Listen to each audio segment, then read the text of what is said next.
Uma frase aí para a gente iniciar. Nós vamos começar falando do crescimento da igreja. Essa frase do John Grucci. Estes cristãos primitivos eram uma pequena minoria, frequentemente situada na periferia da vida pública, mas eles não consideravam a sua missão como um assunto privado. Era algo que tinha a ver com a transformação do mundo. E de fato eles transformaram o mundo. Onde que a gente vai começar? A gente vai começar onde o Novo Testamento termina. Certo? Nós vamos começar bem no estilo Terceiro Testamento. Então, terminou o Novo Testamento, nós não vamos falar do Novo Testamento, nós vamos direto para o que aconteceu depois. Os sucessores dos apóstolos vão assumir a igreja. E aí a coisa começa. E aí a igreja começa a crescer. Já começou a crescer com Paulo, evidentemente, mas ela continua crescendo. E é disso que nós vamos falar agora. Pode passar. O crescimento da igreja em duas frentes. Primeiro com o judaísmo, isso ainda a gente vê no Novo Testamento, uma série de apóstolos indo para os judeus, e um apóstolo especificamente, que é quem? Paulo vai para os gentios, certo? E começa a alcançar os gentios. Então essa expansão é em duas frentes. Socialmente, o cristianismo começa atingindo principalmente os mais pobres, os mais humildes, as camadas mais inferiores da sociedade, mas sempre desde o início nós tivemos também pessoas com uma posição mais alta na sociedade. Isso sempre aconteceu e foi aumentando. Começou lá pelo ano 60, começou a entrar mais gente em postos mais elevados dentro do Império Romano. Começaram a se tornar cristãos também. Mas a gente sabe que sempre houve também pessoas mais ricas e mais bem posicionadas na sociedade desde o início. Tanto que o Clemente de Alexandria, ele fez uma pregação em que ele falava: que tipo de pessoa rica pode ser salva? Então essa também era isso a gente tem, né, os escritos dos pais mostrando isso. Geograficamente, quero mostrar geograficamente. Pode passar, isso que eu quero mostrar no mapa. Esse mapa está ruim de ver aí, que só vendo. Mas aqui em vermelho nós temos as áreas atingidas pelo cristianismo no primeiro século. Ainda no primeiro século. Onde o cristianismo já tinha se espalhado no primeiro século. São as áreas em vermelho. Aqui fica Israel, né? Aí nós temos aqui a Ásia Menor. Aqui nós temos a Caia, né, a Grécia, aqui Corinto. Nós temos aqui Roma. E essa linha que aparece aí fora são os limites do Império Romano. Então vocês vejam que o cristianismo cresce dentro do Império Romano, num primeiro momento. Em amarelo nós temos o crescimento dele, o estágio em que ele já tinha chegado, o cristianismo, no ano 185. 185, que século é? Como é que vocês estão de história aí? Que século é? Primeiro? Segundo, né? Sempre pensem assim. Sempre quando fala século segundo são os anos 100 e pouco. Fala em século terceiro são os anos 200 e pouco. Sempre volta um. Por quê? Porque só fecha o século no ano, terceiro século só fecha no ano 300. Então fala assim, segundo século são aqueles anos 101, 102, 103, 104 e assim por diante, tá? Então no ano 185 vejam que já tinha se espalhado muito, já tinha atingido aqui o Egito, já tinha atingido todo o norte da África, aqui regiões do norte da África, e tinha ido longe, tinha ido até lá na Gália, onde é a França hoje, né? Tinha chegado lá em cima, onde hoje é a Alemanha, da cidade de Colônia, já tinha chegado o Evangelho, e também lá na Espanha. Lembram que Paulo queria ir para a Espanha? Nós não sabemos se ele realmente chegou aí, mas alguém chegou. Alguém chegou lá. Alguém levou o Evangelho lá. Então é impressionante como vai crescendo, vai se espalhando, vai indo para todos os lugares do Império Romano. Vejam bem que o cristianismo, a gente às vezes pensa assim, não, o cristianismo começou ali na Judéia e aí depois ele foi para a Europa. Não é bem assim, gente. que é marcante aí em termos de geografia? Onde é que o cristianismo está crescendo? Império Romano, sim. Isso em termos de política. Em termos de geografia, onde é que o cristianismo cresce?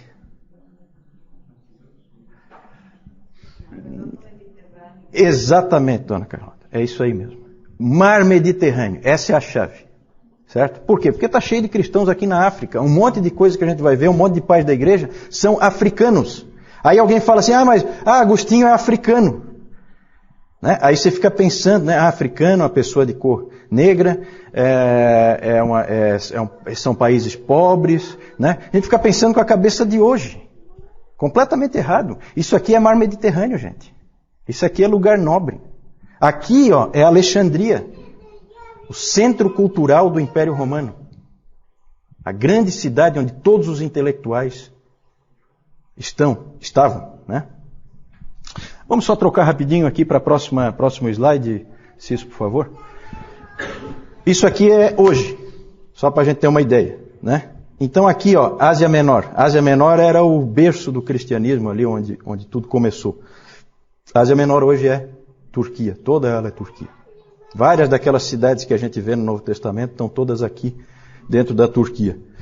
Interessante aqui, que eu também queria chamar a atenção, já que a gente falou do Mar Mediterrâneo, que a dona Carlota citou lá para nós muito bem, é que Israel olha para o Mar Mediterrâneo, né?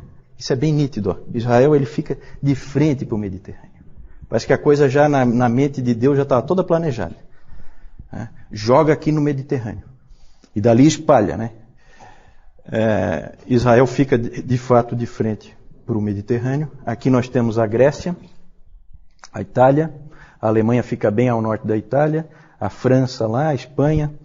E aqui hoje no norte da África, por causa das conquistas muçulmanas, hoje nós quase não temos cristianismo aí, né?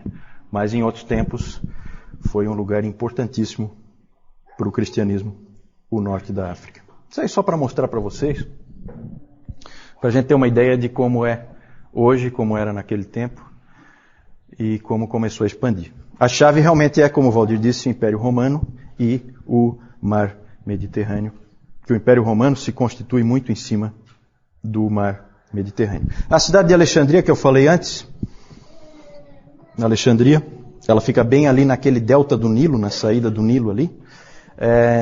A cidade de Alexandria, ela é famosa pelo quê? O que tinha na antiguidade na cidade de Alexandria?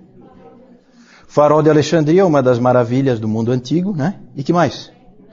Biblioteca de Alexandria, a grande biblioteca de Alexandria. Todos os livros do mundo estavam na biblioteca de Alexandria. Cidade fundada pelo Alexandre o Grande, imperador do Império Grego. Certo? Então essa é uma cidade bem importante. O que aconteceu com a biblioteca de Alexandria, hein? Pegou fogo, exatamente, pegou fogo. Foi um grande desastre aí, né, essa perda. É interessante porque tem assim umas coisas pitorescas, né? Alexandria se acredita que o primeiro bispo da cidade de Alexandria, o fundador da igreja lá, tenha sido o evangelista Marcos. Só que isso é mais no campo da tradição do que propriamente algo comprovado historicamente.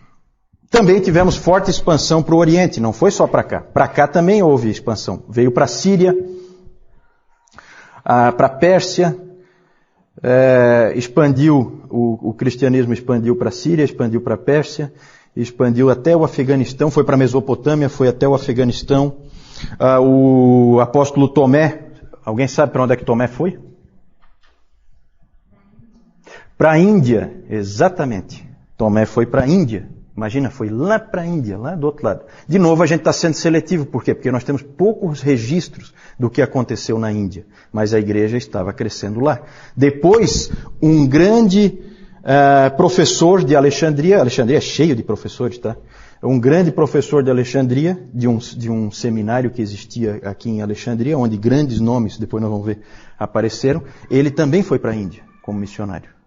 Para fortalecer o trabalho que Tomé já tinha começado. Esse cara se chama Pantenos. Foi professor do Clemente de Alexandria. Vamos lá, pode seguir. Por que a igreja cresceu? Em primeiro lugar, pelo poder do Evangelho. E há gente que diz que não existem pessoas que tentam desviar as coisas e querem dizer que não, que o cristianismo cresceu porque havia um vácuo, uma falta de uma religião no Império Romano. E o cristianismo veio preencher esse vácuo. Nada mais longe da verdade.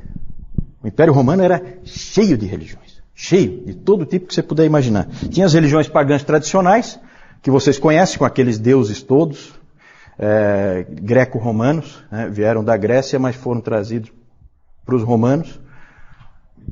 E Zeus, todos aqueles deuses lá, Diana. Tinha as religiões então pagãs tradicionais, tinha as religiões pagãs de mistério, como o culto de Mitra, que veio da Pérsia, vinha de outros países, né? O culto de Ísis, que veio do Egito, e o culto de Cibele, que veio da Ásia Menor. Só exemplos, né? As filosofias, muitas filosofias nessa época também, o epicurismo, o estoicismo, que até aparece no próprio livro de Atos, muita mistura de religiões, muito sincretismo, e principalmente, uma coisa que vai ser importantíssima na história da igreja, a adoração ao imperador, certo? O culto ao imperador, ele começou depois da morte de Júlio César. Júlio César morreu em 44 a.C. E ele passou a ser adorado. E aí Augusto, né? E eu vou começar aqui a pegar os nomes do mal, né? Eu vou começar a ver os nomes de vocês. Quem tem nome bíblico está mais ou menos escapou, né? Mas é que eu tenho um nome que eu vou me complicar muito aí na história da igreja. Então eu quero ver se trago alguém comigo pro lado sombrio da força. Então o Augusto está aí, o Augusto? Augusto já veio pro meu time. Esse aí é mau. O imperador Augusto foi adorado em vida. É de uma humildade, né, esse rapaz, né? Ele queria ser adorado em vida.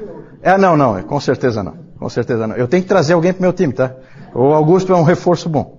Depois nós vamos conversar. Quem tem nome bíblico já escapou, mas quem tem nome aí meio duvidoso, nós vamos encontrar aqui na história da igreja, tá? Porque esses nomes não vêm do nada, não.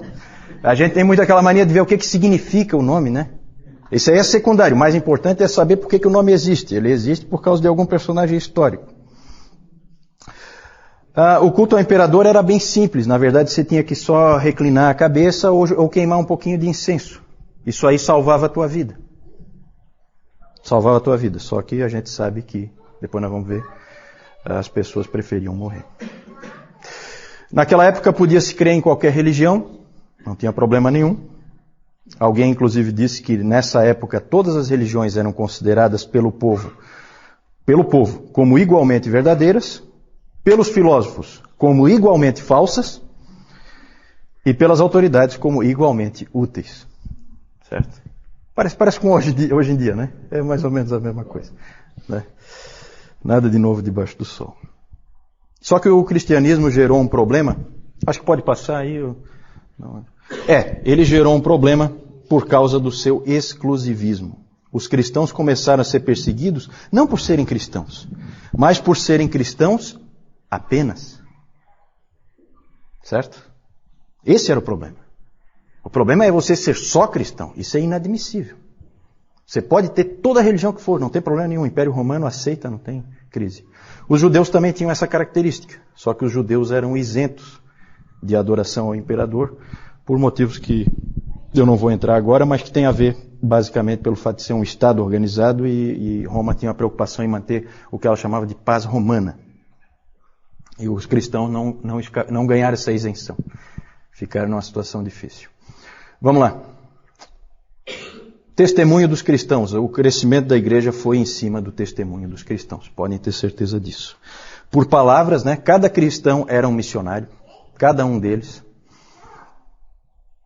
Alguém disse que eles eram assim um coração cheio de amor incendiando um outro coração. Era assim que eles funcionavam, era assim que eles viviam. Os mercadores levavam o evangelho de cidade em cidade, de feira em feira. Os soldados levavam o evangelho de posto em posto. E assim a coisa ia migrando. Eles então testemunhavam por palavras, eles testemunhavam pelos seus atos, porque eram pessoas extremamente boas, que faziam o bem e impressionavam as pessoas por isso, porque isso não era comum naquele tempo, não era tempo do politicamente correto, nada disso. Cada um por si, Deus por todos. E eles eram diferentes.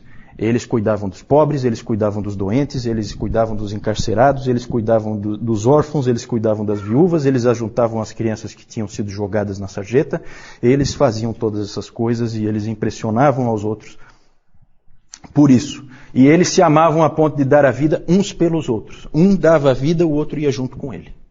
Então isso tudo impressionava, isso tudo afetava. E principalmente eles testemunharam também pela morte. Tertuliano disse aquela famosa frase bem conhecida, que o sangue dos mártires é a semente da igreja. Podemos passar para o próximo aí. Eu acho que agora nós temos algumas figurinhas aí. O João vai só apresentar para vocês. Já que eu tenho o risco de ser preso, então vou ser preso por algum motivo. Aqui nós vemos são as estradas que eram construídas lá na antiguidade pelos escravos. A Roma, como ela dominava toda aquela região ali, então ela botava os escravos para fazerem aqui as estradas, tá? Aqui tem essa ponte aqui, nós não sabemos direito onde é, mas a gente vê aqui como já era evoluído o sistema romano ali de construções. Próximo. Aqui nós vemos também a principal entrada naquela época de acesso a Roma, que é a Via Ápia. Nós vemos aqui todas essas entradas aqui, como ela já era bem formada e como ela era bonita também ali, tipo uma alameda. Não se compara a nossa agora, mas a estrutura dela era muito boa. E aqui nós temos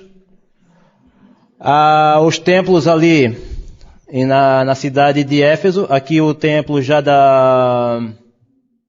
de Diana. Aqui nós temos a foto, uma estátua de Diana. Aqui podem ser vistos, talvez aí não dê de ver que está meio embaralhado, mas aqui são vários seios que tem aqui. Dá para ver como ela tinha um domínio muito grande. E aqui a gente vê a coluna onde ela foi, a cidade onde atualmente a foto atual da cidade onde ela era feita. E aqui a gente vê o pilar daquela construção lá. Próximo. Aqui nós vemos também, como o Juliano falou ali, o culto a Mitra. Esse aqui era o Mitra ali, o poder dele, a força que ele tinha, estava mostrando a força ali, ele matando um touro, tá? E aqui era tipo um batismo.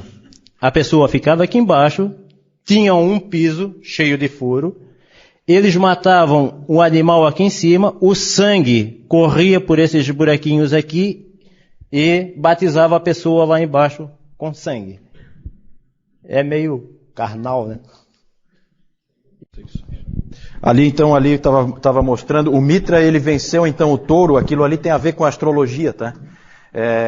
Então tudo isso aí é ligado à astrologia, é tudo cheio de, é bem uma coisa bem do paganismo mesmo. E ali, como o João mostrou, na verdade aquilo ali é uma foto atual de uma ruína, mostrando em Roma um local desse onde era feito esse tipo de coisa aqui, ó.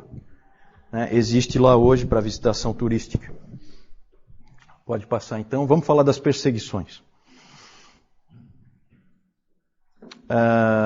Ali o João mostrou as estradas romanas, né? Eu esqueci de falar de como favorecia a expansão, né? Do crescimento da igreja, o momento em que o cristianismo apareceu, o momento em que Jesus Cristo veio, como o Império Romano favoreceu essa expansão. Então você tinha essas estradas, você tinha toda uma estrutura, você tinha o estabelecimento da paz romana, que te dava trânsito livre pelo mar Mediterrâneo, te dava trânsito livre por vários países diferentes que eram conquistados pelos romanos. Isso tudo ajudou muito a expansão da igreja. Como a gente vê no próprio livro de Atos, né? Ali o João mostrou também o templo de Diana, né? Aparece toda essa questão de Diana dos Efésios, aparece em Atos.